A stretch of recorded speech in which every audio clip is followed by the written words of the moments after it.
ফ্যাসিবাদের কালো ছায়া, প্রয়োজন দ্রুত সংস্কার ও নির্বাচন।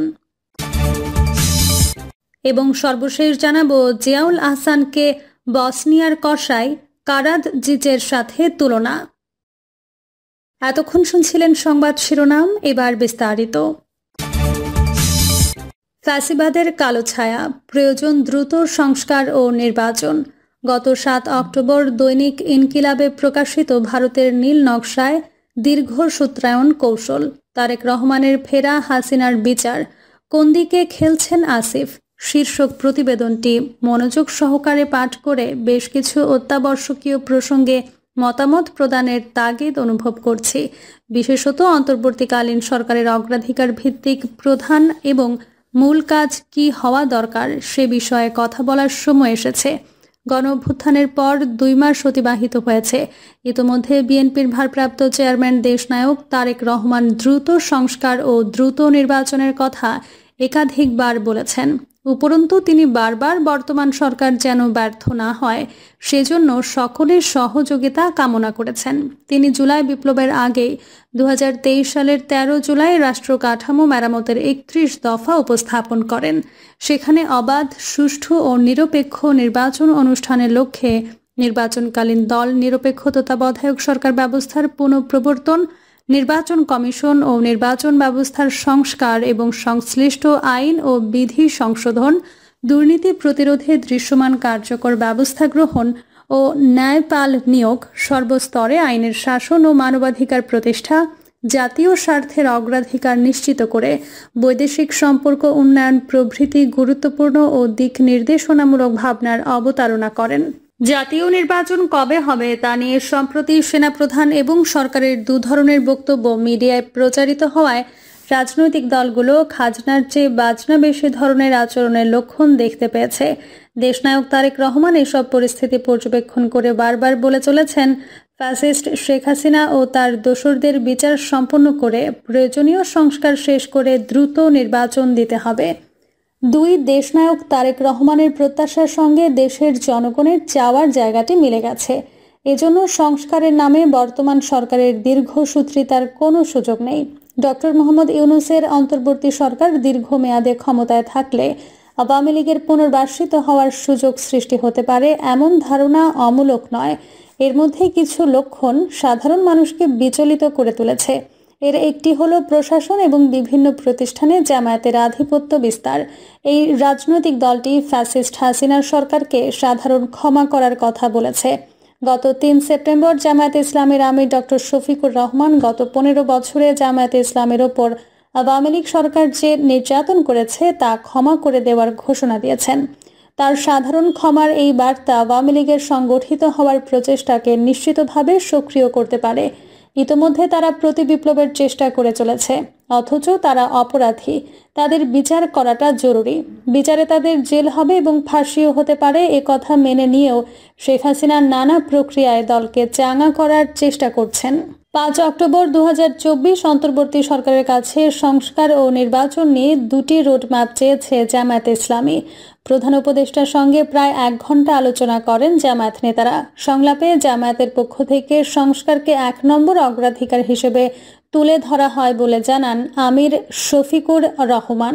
তার মতে সংস্কার সফল হলে নির্বাচন সফল হবে, কিন্তু তিনি শেখ হাসিনার বিচার দাবি করেননি। এতে ভারত ও আওয়ামী লীগের প্রশংসা পাচ্ছে জামায়াত ইসলাম। সংস্কার এবং নির্বাচনকে অবিচ্ছেদ্য ভাবলেও তাদের সাধারণ ক্ষমা করার বক্তব্য আহত করেছে দীর্ঘদিন যাবৎ নির্যাতন, নিপীড়নের শিকার হওয়া বিএনপির নেতাকর্মী এবং জুলাই বিপ্লবের শহীদ পরিবারের সদস্যদের। হত্যা, গুম আর হামলা মামলায় অতিষ্ঠ জনগোষ্ঠী প্রকৃতপক্ষে আগে চায় বিগত ফ্যাসিস্ট সরকারের বিচার। প্রথমে বিচার, তারপরে নিরপেক্ষ নির্বাচন কমিশন গঠন এবং এরপরে নির্বাচন অনুষ্ঠানের মধ্য দিয়ে ক্ষমতা হস্তান্তর। এই প্রক্রিয়ার কথায় দেশনায়ক তারেক রহমান বারবার বলছেন। এই কথা ঠিক, ডক্টর ইউনূস সরকার দেশ শাসনের জন্য আসেনি, দেশ শাসনের সুষ্ঠু পথ বিনির্মাণের জন্য এসেছে। এখন তাদের দায়িত্ব হলো একটা গ্রহণযোগ্য, সুষ্ঠু ও শান্তিপূর্ণ নির্বাচন উপহার দেওয়ার পরিবেশ তৈরি করা। এজন্য দরকার দ্রুত সংস্কার এবং নির্বাচন। দ্রুত সংস্কারের অন্যতম হলো ফ্যাসিবাদী শেখ হাসিনার বিচার সম্পন্ন করা। অন্যদিকে দেশের আইন শৃঙ্খলা পরিস্থিতি আরও উন্নত করা এবং দেশ বিরোধী সব ধরনের ষড়যন্ত্রের বিরুদ্ধে জাতিকে ঐক্যবদ্ধ রাখার চেষ্টা করা। ৩. শেখ হাসিনা ও তার দোসরদের বিচার দ্রুত সম্পন্ন করার মধ্য দিয়ে ডক্টর ইউনূস সরকারের সংস্কারের প্রথম কাজ সার্থক হবে বলে আমরা মনে করি। জনগণের আশা আকাঙ্ক্ষা চরিতার্থ করার জন্য রাষ্ট্রের প্রয়োজনীয় সংস্কার সাধনের প্রস্তাব করেছেন তারেক রহমান। ইতোমধ্যে এ নিয়ে পত্রপত্রিকা ও সামাজিক যোগাযোগ মাধ্যমে ব্যাপক আলোচনা এবং পরামর্শ প্রদান করা হয়েছে। অপরাধীদের বিচার প্রক্রিয়া শুরু ও শেষ করার মধ্য দিয়ে সংস্কারের প্রথম ধাপ সম্পন্ন করা সম্ভব।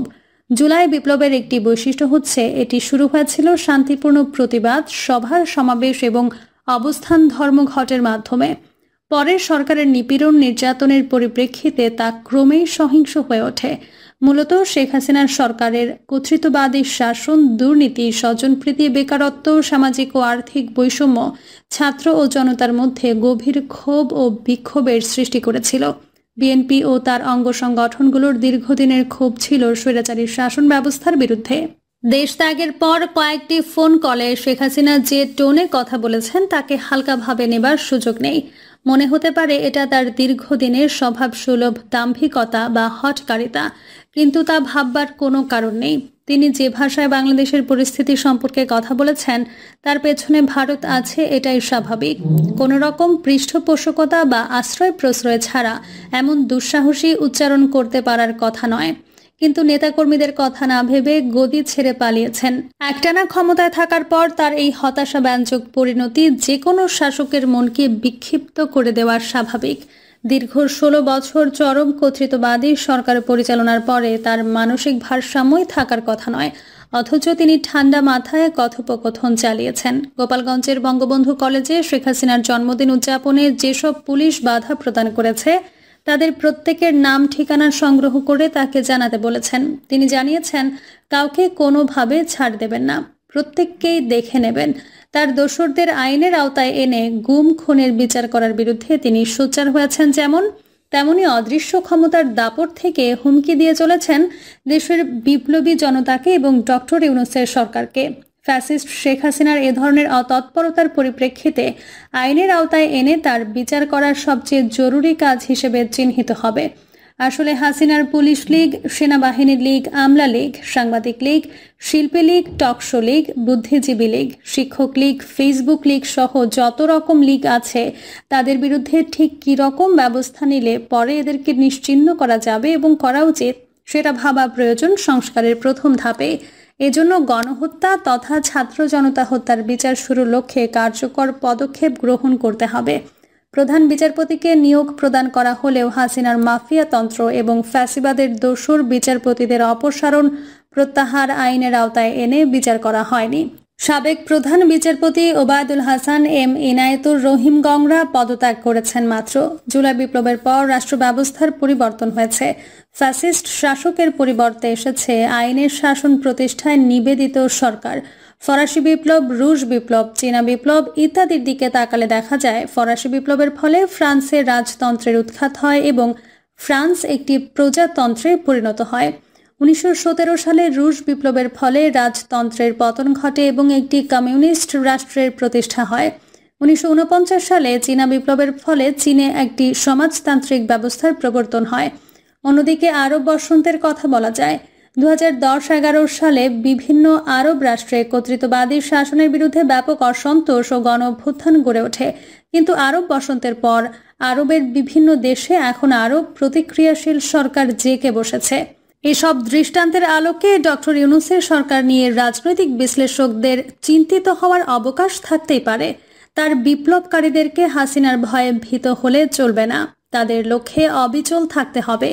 যত দ্রুত সম্ভব তার দোসরদের বিচার নিশ্চিত করতে হবে।